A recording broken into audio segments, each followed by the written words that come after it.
Alright guys, तो king Kong versus Godzilla 1962 में आई Godzilla series की तीसरी इंस्टॉलमेंट थी और ये पहली बार था जब king of the monster Godzilla और किंग कॉन्ग आमने सामने थे। सो इस वीडियो में हम देखेंगे कि कैसे किंग कॉन्ग और गॉडजिला आपस में भिड़े और इन दोनों की लड़ाई में कौन जीता। So without wasting any time let's get into it. Movie शुरू होती है कि रिपोर्ट्स में बताया जाता है कि बेरिंग सी में मिस्टीरियस तरीके से टेम्परेचर बढ़ता जा रहा है, जिसके कारण वहाँ की बर्फ पिघलती जा रही है।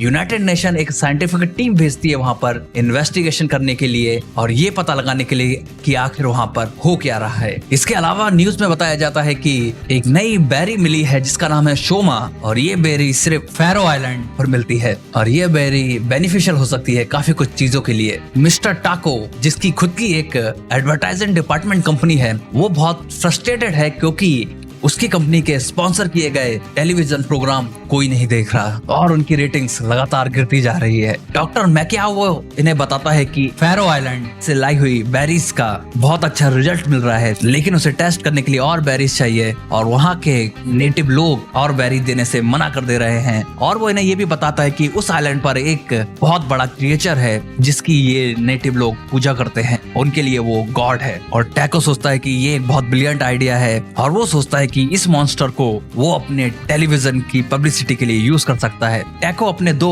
टेलीविजन एम्प्लॉयज को, जिनका नाम ओसुमु और किंसाबुरो है, उन्हें फैरो आइलैंड पर भेज देता है उस मॉन्स्टर को ढूंढने के लिए। वहीं दूसरी ओर यूनाइटेड नेशन की सबमरीन, जिसका नाम सी हॉक्स है, वो आइसबर्ग की इन्वेस्टिगेशन करती रहती है और उनकी सबमरीन अचानक से एक आइसबर्ग में फंस जाती है और ये आइसबर्ग वही होती है जिस आइसबर्ग में 7 साल पहले गॉडजिला को ट्रैप किया गया था। अमेरिकन रेस्क्यू हेलीकॉप्टर वहां पहुंचता है और वो आइसबर्ग के सर्कल लगाता है और देखता है कि गॉडजिला उस आइसबर्ग को तोड़कर बाहर आ चुका है। और बाहर आने के बाद में गॉडजिला इनके मिलिट्री बेस की तरफ बढ़ रहा है और गॉडजिला उस मिलिट्री बेस को तबाह कर देता है और पूरी मीडिया में सिर्फ गॉडजिला की बातें ही चलने लगती हैं। और ये देख कर टाको को और गुस्सा आता है क्योंकि उसके कॉम्पिटिटर्स गॉडजिला को दिखा कर बहुत प्रॉफिट बना रहे होते हैं, जो टाको को बिल्कुल भी पसंद नहीं आता। फैरो आइलैंड पर टाको के भेजे गए दोनों एम्प्लॉय पहुंच जाते हैं। यहाँ के नेटिव लोग उन्हें पकड़कर उनके विलेज में ले जाते हैं और ये दोनों यहीं से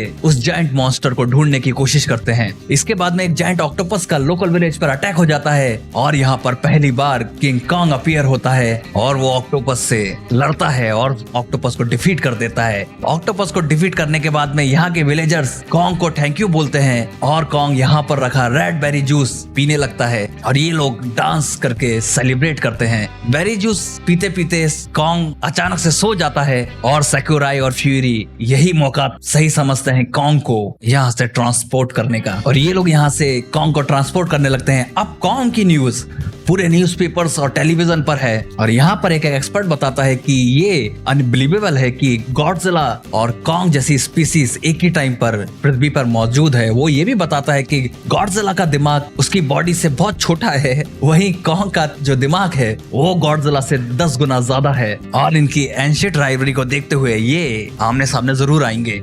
मिस्टर टाको शिप पर पहुंच जाता है जिस शिप से ये लोग कॉन्ग को ट्रांसपोर्ट कर रहे हैं और कॉन्ग को देखकर बहुत एक्साइटेड होता है। यहाँ पर जापानी मिलिट्री सेल्फ डिफेंस फोर्स के लोग पहुंचते हैं और टाको को बताते हैं कि उन्हें इस शिप को वापस फैरो आइलैंड पर लेकर जाना होगा क्योंकि कॉन्ग पब्लिक थ्रेट है और पब्लिक की सेफ्टी के लिए कॉन्ग को शहर में नहीं ले जाया जा सकता। गॉडजिला यहाँ पे जापानी मेन्स लैंड में पहुंच जाता है और वहाँ पर एक्सप्रेसवे के पास में तबाही मचाने लगता है और अपनी जर्नी कंटिन्यू कर देता है टोक्यो की तरफ। यहाँ वापस समुद्र में कॉन्ग धीरे धीरे अपनी बेहोशी से जागने लगा है और कॉन्ग को जागता हुआ देखकर ये सब घबरा जाते हैं और कॉन्ग पर अटैक करने लगते हैं क्योंकि इन्हें लगता है कि कॉन्ग इन सबको मार डालेगा। टाको गलती से एक लीवर दबा देता है। ये लीवर कॉन्ग के पास लगे डायनामाइट्स का होता है और वो डायनामाइट्स फट जाते हैं और ये एक्सप्लोजन होने के बाद में भी कॉन्ग सरवाइव कर जाता है और कॉन्ग समुद्र से निकलता है और वहां से जापान की तरफ ट्रेवल करने लगता है। और यहाँ पर नासु आइलैंड पर फाइनली गॉडजिला और कॉन्ग आमने सामने आ जाते हैं। टाको और उसकी टीम भी यहाँ पर पहुंच जाती है ताकि ये इन दोनों मॉन्स्टर का बैटल कवर कर सकें और का फायदा उठा सकें। कॉन्ग गॉडजिला के ऊपर बड़े बड़े पत्थर फेंक कर मारता है और गॉडजिला उसके ऊपर अपनी ऑटोमेटिक ब्रीथ का यूज करता है। ये दोनों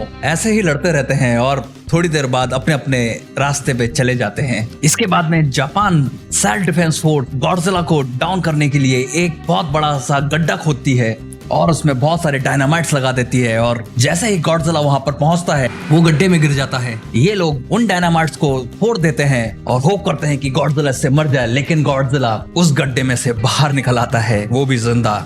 उसके बाद में सेल्फ डिफेंस फोर्स डिसाइड करती है कि वो एक हाई टेंशन वायर का इलेक्ट्रिसिटी जाल बिछाएंगे जो मिलियंस वॉट का होगा, जिससे कॉन्ग और गॉडजिला दोनों को रोका जा सकता है।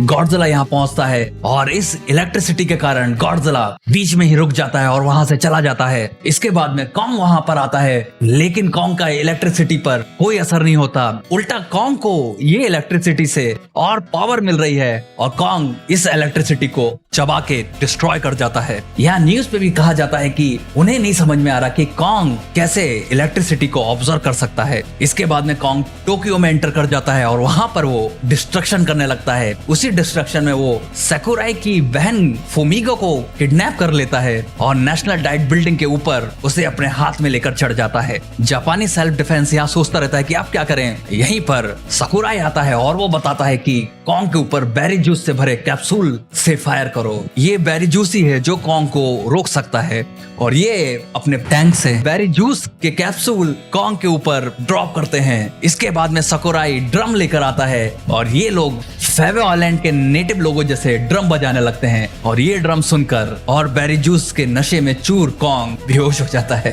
और सकुराई अपनी बहन को बचा लेता है। फिर इन्हें पता चलता है कि गॉडजिला फिजी माउंटेन पे पहुंच चुका है और मिलिट्री का कमांडर कहता है कि गॉडजिला को ये ज्यादा देर तक नहीं रोक पाएंगे। अब इनके पास में सिर्फ एक ही चांस है कि कॉन्ग को वहां लेकर जाया जाए और कॉन्ग वर्सेस गॉडजिला की लड़ाई कराई जाए और ये दोनों आपस में ही एक दूसरे को मार डाले। और ये कॉन्ग को बड़े बड़े बलून्स में बांध देते हैं और इन बलून्स में हीलियम गैस भर देते हैं और इस तरीके से ये कॉन्ग को माउंट फ्यूजी तक लेकर जाते हैं। माउंट फ्यूजी में पहुंचकर ये गॉडजिला को नीचे देखते हैं और ये वहां पर कॉन्ग को ड्रॉप कर देते हैं और अब एक बार फिर से कॉन्ग और गॉडजिला आमने सामने आ जाते हैं और इनका ग्रेट बैटल चालू हो जाता है। कॉन्ग माउंटेन से फिसलते हुए गॉडजिला के ऊपर किक करता है और गॉडजिला पहाड़ से नीचे गिर जाता है। कॉन्ग इसके बाद में एक पहाड़ के पीछे छुप जाता है और गॉडजिला उसे ढूंढने लगता है। इसके बाद में कॉन्ग पीछे से गॉडजिला पर अटैक करता है और उसकी पूंछ पकड़ के उठा देता है। गॉडजिला भी फाइट बैक करता है और उस पर ऑटोमेटिक ब्रीथ का यूज करता है, लेकिन इस ऑटोमेटिक ब्रीथ का कॉन्ग पर कोई असर होता नहीं दिखता। इन दोनों की फाइट लगातार चलती रहती है कि कॉन्ग अचानक से एक अपना स्पेशल मूव करता है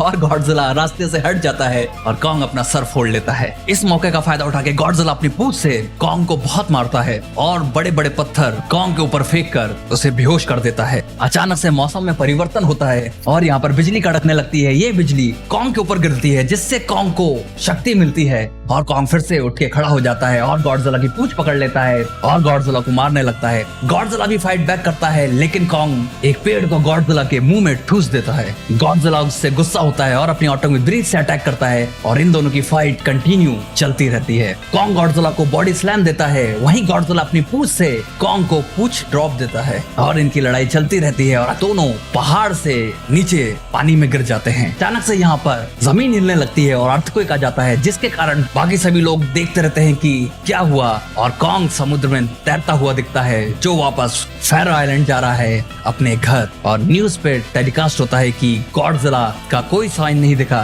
तो शायद ये गॉडजिला का अंत था और वो कॉन्ग को अपने घर तक की जर्नी के लिए बेस्ट विशेष देता है और आखिरी में गॉडजिला की रोर की आवाज सुनाई देती है और ये मूवी खत्म हो जाती है। सो ऑलराइट गाइस, ये थी movie king Kong versus Godzilla. इस वीडियो में हमने देखा कि 1962 में कॉन्ग और गॉडजिला की लड़ाई कैसे हुई थी और इसका अंजाम क्या हुआ और ये स्टोरी 2021 में आई गॉडजिला वर्सेस कॉन्ग से बहुत ज्यादा डिफरेंट और बहुत ज्यादा अलग थी।